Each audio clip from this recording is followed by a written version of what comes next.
తూర్పు గోదావరి జిల్లా కేంద్రమైన రాజమహేంద్రవరంలోని ప్రధాన రైల్వే స్టేషన్లో భవిష్యత్ అవసరాలకు అనుగుణంగా సౌకర్యాల కల్పనకు ప్రణాళికలు సిద్ధం చేశారు. స్టేషన్ సమగ్ర పునరాభివృద్ధి ప్రాజెక్టుకు రైల్వే మంత్రిత్వ శాఖ 271.43 కోట్లు మంజూరు చేశారు. పనులు మాత్రం మొదలు కాలేదు. టెండర్ల దశలోనే తీవ్ర జాప్యం జరుగుతుంది. ఈ నేపథ్యంలో ఎంపీ పురంధేశ్వరి రైల్వే ఉన్నతాధికారులను కలిశారు. గోదావరి పుష్కరాల నేపథ్యంలో వెంటనే టెండర్లు పిలిచి పనులు ప్రారంభించేలా చర్యలు తీసుకోవాలని కోరారు. అమృత్ భారత్ స్టేషన్ల పథకంలో భాగంగా తొలుత 250 కోట్లతో పనులకు ప్రధాని మోడీ వర్చువల్ విధానంలో గతంలో శంకుస్థాపన చేశారు. ఆ తర్వాత సమగ్ర పునరాభివృద్ధి ప్రాజెక్టుకు సంబంధించి కొత్త ప్రతిపాదనలు తెరపైకి వచ్చాయి. పశ్చిమ, తూర్పు స్టేషన్లు అభివృద్ధి చేసేలా ఎంపీ పురంధేశ్వరి, కూటమి నాయకులు రైల్వే ఉన్నతాధికారులతో చర్చించారు. తిరిగి అంచనాలతో ప్రతిపాదనలు ప్రారంభించారు. ఈ మేరకు రైల్వే మంత్రిత్వ శాఖ 271.43 కోట్లు మంజూరు చేసినట్లు ప్రకటించారు. టెండర్ల ప్రక్రియ మాత్రం మొదలు కాలేదు.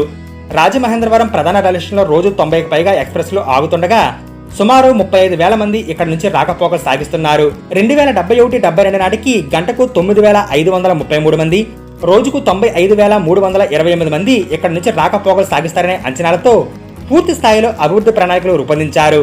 ఈ మేరకు వచ్చే పుష్కరాల నుంచి వసతులు సమకూరాలంటే ఇప్పటి నుంచే పనులు జరగాలి. రాజమండ్రి రైల్వే స్టేషన్లో చేయవలసిన పనులు పశ్చిమ వైపు రైల్వే స్టేషన్ సామర్థ్యం, ప్రయాణికుల సౌకర్యాలు మెరుగుపరిచేందుకు కొత్తగా G+3 స్టేషన్ భవన నిర్మాణాలు చేపట్టాలి. తూర్పు వైపు అత్యాధునిక సౌకర్యాల కల్పన, వాణిజ్య స్థలాలతో కూడిన G+5 స్టేషన్ భవన నిర్మాణం, పెరిగే ట్రాఫిక్ కు అనుగుణంగా అదనపు ప్లాట్ఫామ్లు ఏర్పాటు చేయాలి. ప్లాట్ఫామ్ల అప్గ్రేడ్ లో భాగంగా నిరంతర ఓవర్ హెడ్ ప్యానల్స్ తో 17 ఎస్కలేటర్లు, 7 లిఫ్ట్లు నిర్మాణం జరగాలి. రిటైల్ అవుట్లెట్లు, తినుబండారాలు అందుబాటులో ఉండేలా 24 మీటర్ల వెడల్పు, 110 మీటర్ల పొడవున ప్లాజా నిర్మాణం జరగాలి. స్టేషన్ కు ఇరువైపులా 6 మీటర్ల వెడల్పుతో 2 ఫుట్ ఓవర్ బ్రిడ్జ్ నిర్మాణం జరగాలి. పార్కింగ్ సౌకర్యాల అభివృద్ధిలో భాగంగా రైల్వే స్టేషన్ వద్ద 300 కార్లు ఉంచే సామర్థ్యంతో 4 పార్కింగ్ స్థలాల అభివృద్ధి, బహుళస్థాయి పార్కింగ్ సదుపాయం కల్పించాలి.